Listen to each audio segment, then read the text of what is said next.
News 24 Madhya Pradesh Chhattisgarh, आपकी बात सच के साथ। नमस्कार, मैं हूं संदीप चौधरी। न्यूज 24 की इस खास पेशकश को मैं आपके सामने लेकर आ रहा हूं देवभूमि से, हिमाचल प्रदेश की राजधानी शिमला से, जहां तापमान तो गिर रहा है लेकिन चुनावी पारा लगातार बढ़ता जा रहा है। अब 6 दिन ही तो बचे हैं। 12 तारीख को बटन दबाया जाना है। ताल ठोकी जा रही है, हसीन सपने परोसे जा रहे हैं, बेचे जा रहे हैं। मैनिफेस्टो जारी कर दिया गया है। टक्कर सीधी सीधी जो पहले त्रिकोणीय लग रही थी कांग्रेस, बीजेपी और आम आदमी पार्टी के बीच, अब बीजेपी और कांग्रेस के बीच में तब्दील होती साफ दिखाई दे रही है। और कांग्रेस के प्रचार का बड़ा जिम्मा अपने कांधों पर लिए छत्तीसगढ़ के मुख्यमंत्री भूपेश बघेल मेरे साथ हैं। भूपेश जी नमस्कार। हिमाचल में ही डट गए। हिमाचल में छत्तीसगढ़ मॉडल की बातें होने लगी। ये हिमाचल प्रेम यकायक कैसे जागा? देखिए, कांग्रेस पार्टी ने मुझे जिम्मेदारी दी है, मुझे सीनियर ऑब्जर्वर यहाँ घोषित किया है और यहाँ के प्रभारी राजीव शुक्ला जी हैं, मीडिया में अलका लांबा जी हैं, तो सबको अलग अलग जिम्मेदारी दी गई है। मुझे भी सचिन पायलट जी भी हैं, बाजवा जी भी हैं, सबको जिम्मेदारी मिली और सब लोग काम कर रहे हैं।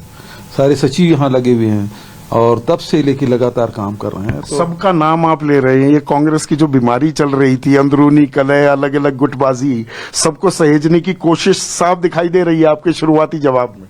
नहीं, कांग्रेस पार्टी सबको सम्मान करती है। वहां तो केवल 2 ही हैं। भारतीय जनता पार्टी में 2 के बाद कौन है? कोई नहीं है। कांग्रेस में सबको सामूहिक नेतृत्व में चलने वाले लोग हैं, सबको सम्मान दिया जाता है और उसमें लेके हम चल रहे हैं। और जब जैसा कि आपने पहले ही बताया, यहाँ त्रिकोणी दिखाई दे रहा था, लेकिन जैसे जैसे चुनाव नजदीक आते गया, अब सीधी टक्कर है भारतीय जनता पार्टी और कांग्रेस के बीच में। और कांग्रेस पार्टी हमेशा लोगों के हितों के बारे में चिंतन करती है।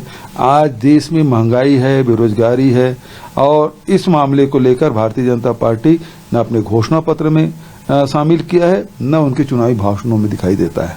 और जबकि ये दोनों मुद्दे हिमाचल के लिए बहुत महत्वपूर्ण हैं और हमारे घोषणा पत्र में यही हर वर्ग के आय में वृद्धि कैसे हो, उसके भविष्य की चिंता इसमें दिखाई देती है, तो हमने सबको घोषणा पत्र में शामिल किया है। और पर प्रधानमंत्री मोदी तो कहते हैं कि आप तो अटकाओ भटकाओ लटकाओ वाला काम करते हैं।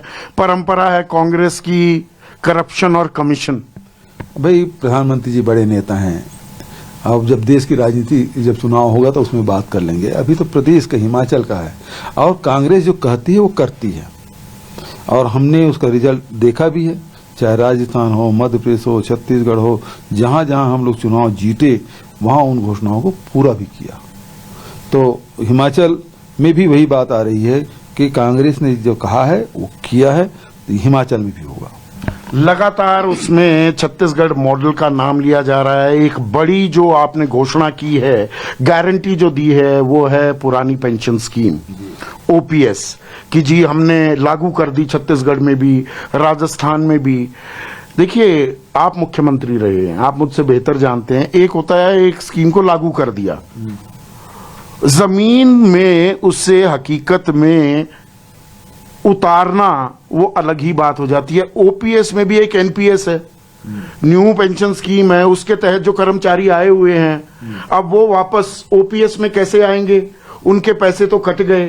ओपीएस पुरानी पेंशन स्कीम, सीधा सीधा मसला ये है कि आपकी जितनी तनख्वाह है, बेसिक जितनी है, उसका आधा आपको पेंशन में मिलेगा। तो वो कैसे कर पाएंगे? केंद्र क्या वो पैसे आपको वापस लौटा देगा? मैं एनपीएस में हूं, मैं ओपीएस में आना चाहता हूं, या सब्जबाग दिखा रहे हैं? हमने जो लागू किया है 2004 में एनपीएस लागू हुआ, अटल जी की सरकार में लागू किया, भारतीय जनता पार्टी सरकार थी उस समय लागू हुआ। और हमने अभी ओपीएस लागू किया, 2004 से लागू किया, ताकि उस समय भी जो नियुक्ति हुई है उसको भी ओपीएस में भी ओल्ड पेंशन स्कीम का लाभ मिलेगा। तो वो पैसे दे दिए केंद्र सरकार ने उन कर्मचारियों को? हाँ, वो पैसे नहीं दिए। हमने तो यही तो फंस जाएगा खेल। मैं यही पूछना चाह रहा था। इसका भी हमारे पास तोड़ है, उसका तोड़ है ना। जैसे मैं छत्तीसगढ़ में राहुल जी बोल के आए थे कि 2500 रुपये क्विंटल में धान खरीदी करेंगे और उन्होंने कहा कि आप समर्थन मूल्य से 1 रुपया भी कहीं ज्यादा दिए तो आपके एफसीआई चावल हम नहीं लेंगे। तो हमने उसका तोड़ निकाला, समर्थन मूल्य में खरीदी की है, और उसके बाद राजीव गांधी किसान न्याय योजना के तहत वो जो राशि हम दे दिए। आज 2500 की बात है, बोनस के तौर पर बेसिकली 2640 रुपये हम दे रहे हैं किसानों को, उसको पड़ रहा है 2640, 2500 नहीं 2640 रुपये। अभी 1 नवंबर से हमारी धान खरीदी शुरू हुई। तो यदि ये अड़ंगा लगाते हैं कि हम पैसा नहीं दे, हमने चिट्ठी लिखी, पैसा वापस नहीं दे रहे हैं, हमारा 17,000 करोड़ रुपया जमा है, अब नहीं दे रहे हैं, नहीं दे रहे, कोई बात नहीं, कैसे नहीं देंगे? पैसा किसका है? कर्मचारियों का। पैसा किसका है? राज्य सरकार का। 14% राज्य सरकार का, 10% कर्मचारियों का। वो पैसा गया। एग्रीमेंट किसके किसके बीच हुआ है? कर्मचारी के, इंडिविजुअल हुआ है। इसका मतलब ये हुआ कि वो कर्मचारी पैसा निकाल सकता है, भारत सरकार कुछ नहीं कर सकती। आपकी राजनीति के चक्कर में एक सरकारी मुलाजिम बली का बकरा तो नहीं बन जाए? तो उनके बीच में है, कहा कि हम तो ओपीएस लागू कर दिए, पैसा आने के बाद बोल पूछे ना आप, पैसा कैसे आएगा वो मैं बता रहा हूं। राजस्थान में बहुत लोगों ने पैसा निकाल लिया है, हम लोग भी इसका वैधानिक सलाह ले रहे हैं, लेकिन हम ये कह रहे हैं कि जो कार्पस फंड वहां बना हुआ है वो कार्पस फंड अपने स्टेट में बनाएंगे। वो पैसा लाए और कार्पस फंड में जमा कर दिए, हो गया 2004 से 2022 का। आप महिलाओं को 1500 रुपए महीने देने की बात कर रहे हैं, 18 साल से 60 साल की जो महिलाएं हैं। आम आदमी पार्टी 1000 रुपए देने की बात कर रही थी, जो महिलाओं की तादाद 21.5 लाख के करीब पड़ती है। सीधा सीधा गणित है, 4,500 करोड़ का अतिरिक्त बोझ प्रति माह हिमाचल सरकार पर पड़ जाएगा। 72,000 करोड़ का तो कर्ज है। आप ये फिजिकल जो इम्प्लीकेशंस, असरात और जो फिजिकल बर्डन है, दबाव, उसे बढ़ा देंगे क्या? देखिए, एक बात तो समझ लीजिए, अर्थनीति को एक पॉइंट पे आप नहीं पकड़ सकते। जब अर्थनीति आप पूरा किए हैं, हम बागबानों को, किसानों को, बेरोजगारों को, गौपालकों को, महिलाओं को पैसा दे रहे हैं। पैसा कहाँ जाएगा? पैसा जाएगा बाजार में। बाजार का पैसा कहां आएगा? सरकार के पास। तो घुमाना किधर से है? सवाल इस बात का है। अभी केंद्र सरकार क्या कर रही है? घुमा कैसे रही है? आम जनता से पैसा खींच रही, पेट्रोल, डीजल, रसोई गैस, रासायनिक खाद की कीमत बढ़ाकर, जीएसटी लागू करके, रोटी में, पराठा में, आटा में, सब में आपने जीएसटी लागू। सेब पर 18% था, वो कह रहे हैं 12% लगाएंगे। लो भला, मतलब उसमें छूट नहीं, मतलब केवल छूट भर देंगे, खत्म नहीं करेंगे। आपने एग्रीकल्चर जितने भी यंत्र हैं उसमें लगा दिए, दवाइयों में लगा दिए। कोरोना काल में भी दवाइयों में लगा था भाई जीएसटी, उसके उपकरणों में लगा था जीएसटी। प्रियंका सोनिया जी ने जब इंटरव्यू किया, प्रधानमंत्री को पत्र लिखा, तब जाके वो हटा। तो मेरा मतलब यह है कि एक अर्थनीति है जो आम जनता से पैसा खींच के उद्योगपतियों की जेब में डालने की बात है। पैसा सरकार का ही है। हमारी नीति क्या है? खजाने जो मैं इसमें भी थोड़ा एतराज दर्ज करूंगा। सरकार का नहीं, पैसा तो हमारा ही है, आम आदमी का ही तो पैसा है, हमसे ही तो लेते हैं और हम पर ही फिर खर्च करते हैं एहसान के तौर पर। बात यह है कि पैसा आपसे लिए और माफ किसका हुआ?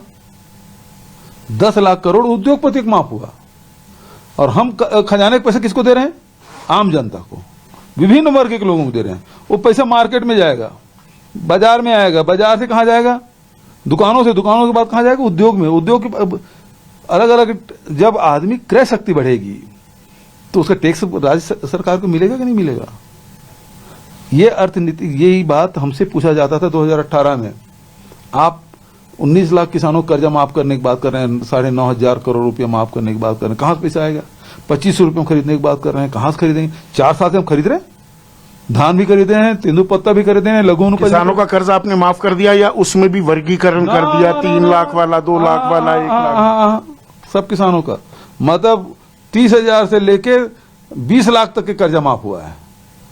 ऐसा नहीं है। बीजेपी कहती है ये तो कागजी आंकड़ा बताते हैं भूपेश बघेल साहब। मैं तो सार्वजनिक रूप से हाथ उठा के पूछता हूँ कितने किसान का कर्जा माफ हुआ?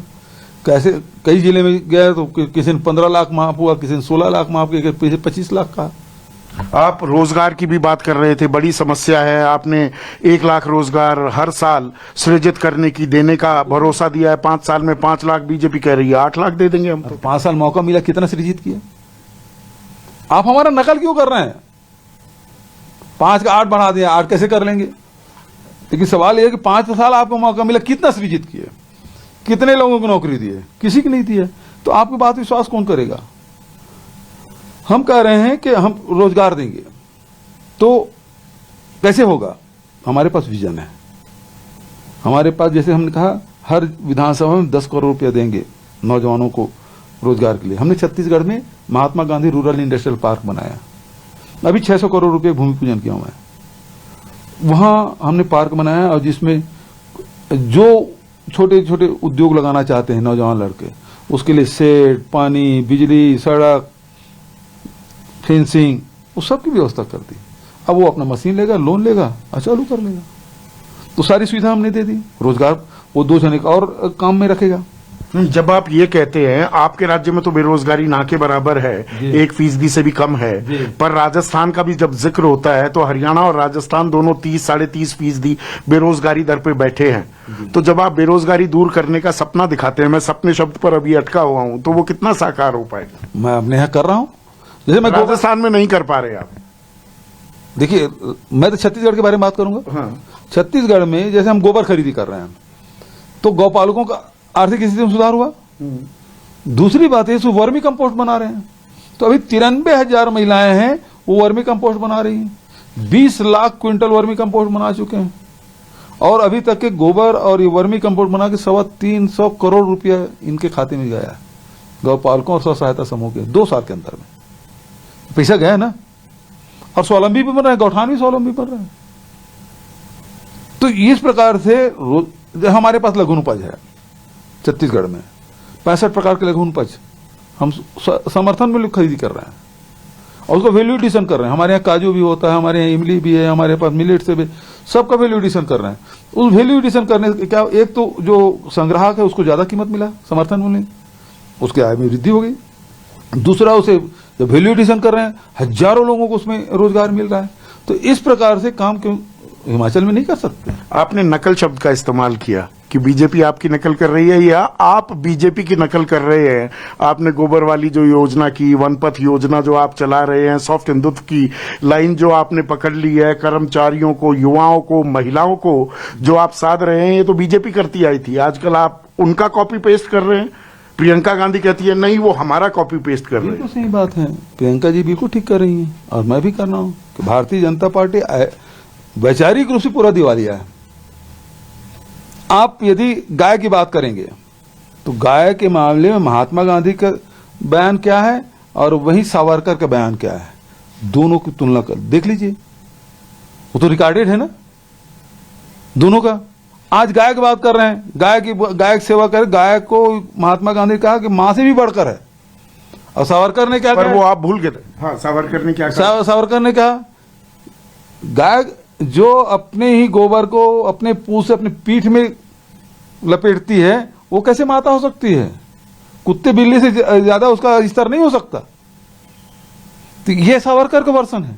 पर आप ये भूल गए थे ना, महात्मा गांधी उन्हें, बीजेपी ने याद दिलाया, बीजेपी मुख्य धारा में गाय को लेकर आई। तो लिया किससे?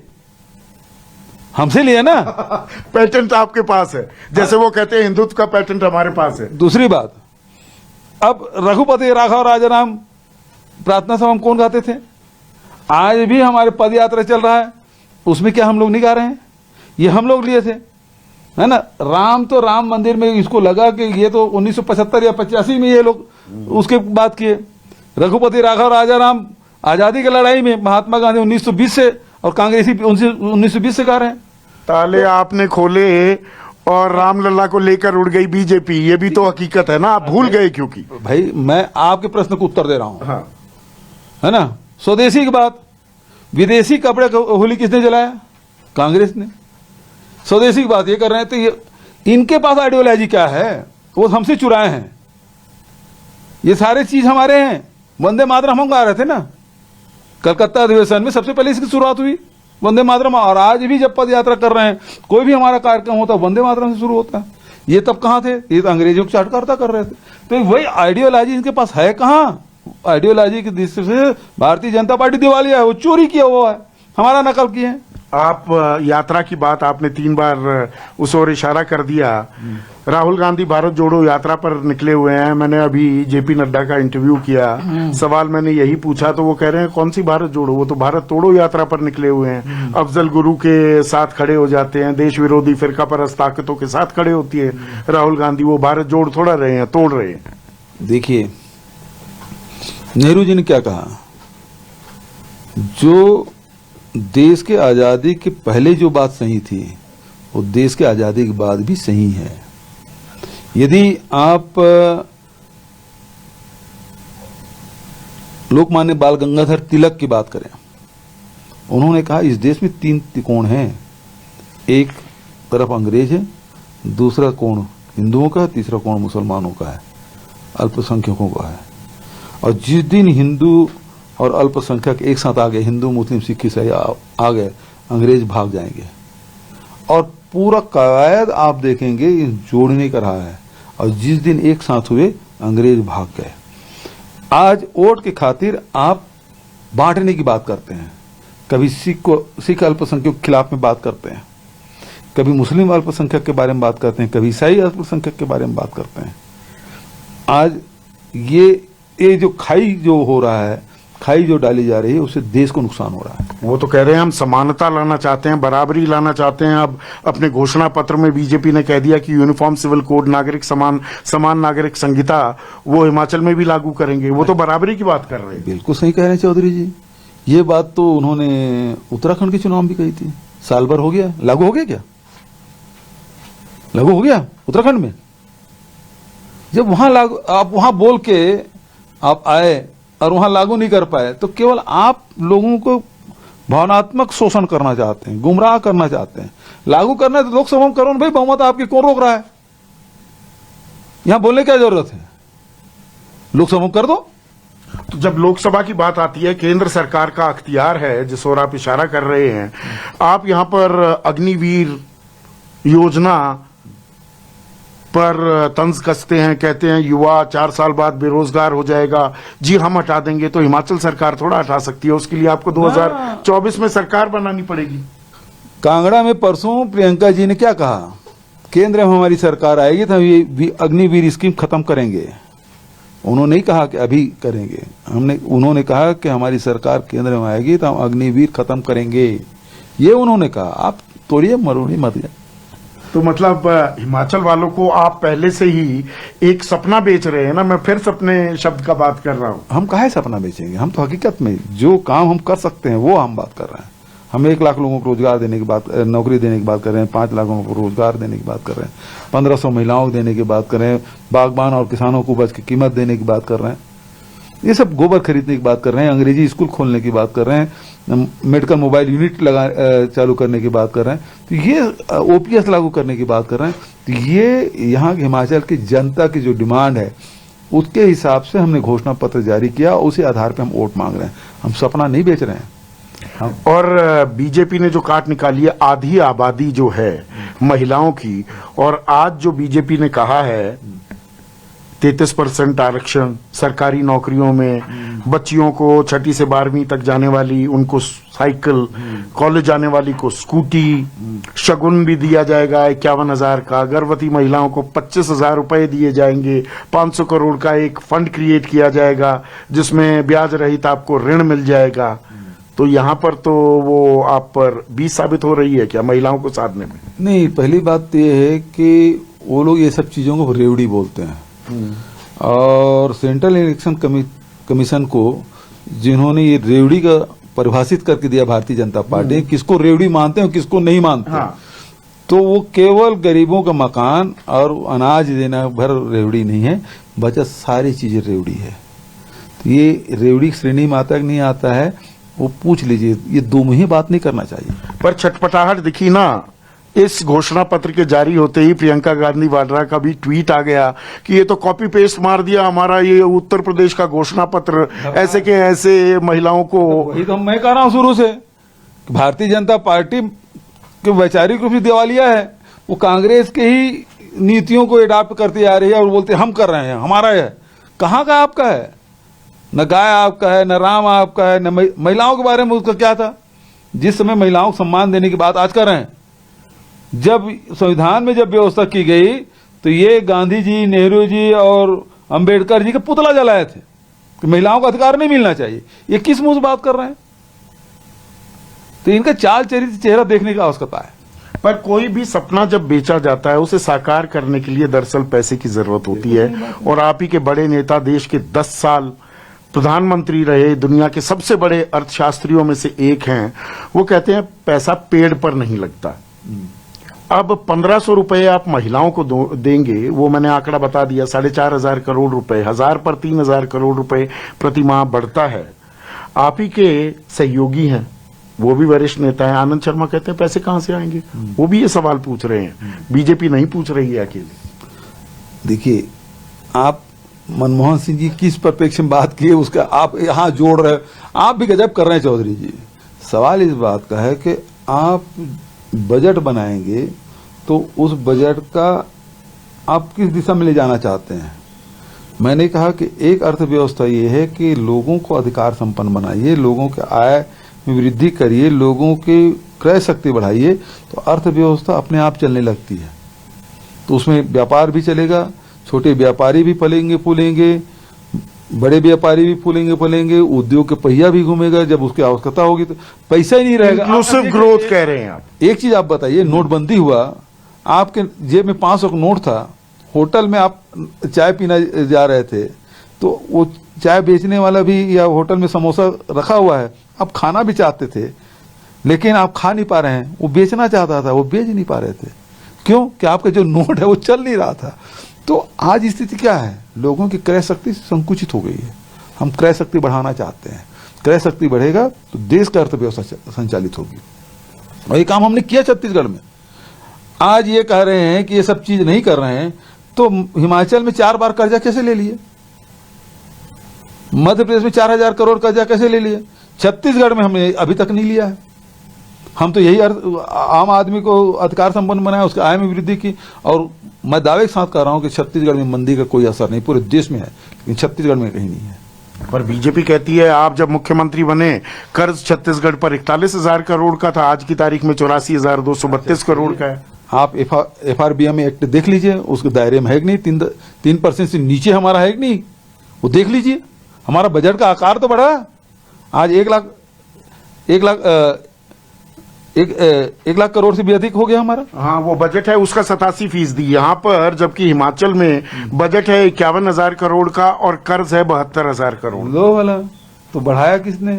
अब उसको अब वही तो कह रहे हैं कि और बढ़ा देंगे। तो भैया एक चीज बताओ, आप अर्थव्यवस्था गड़बड़ किए हो, आप अर्थव्यवस्था को उस दिशा में ले जाओ जिससे आपकी भी आय बढ़े।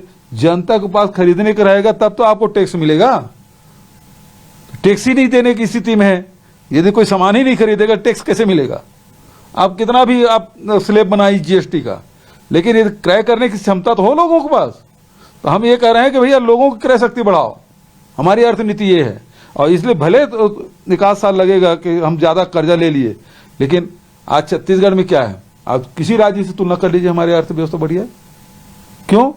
कि लोगों के आय में वृद्धि हुई। हम पैसा दे रहे हैं तो क्या कर रहे हैं? लोग मकान बना रहे हैं, मोटरसाइकिल खरीद रहे हैं, सामान और खरीद रहे हैं, तो सब में तो हमको टैक्स मिल रहा है। मतलब लोगों के जेब में पैसा जाना चाहिए, तभी देश का विकास हो पाएगा। बिल्कुल यही अर्थनीति है।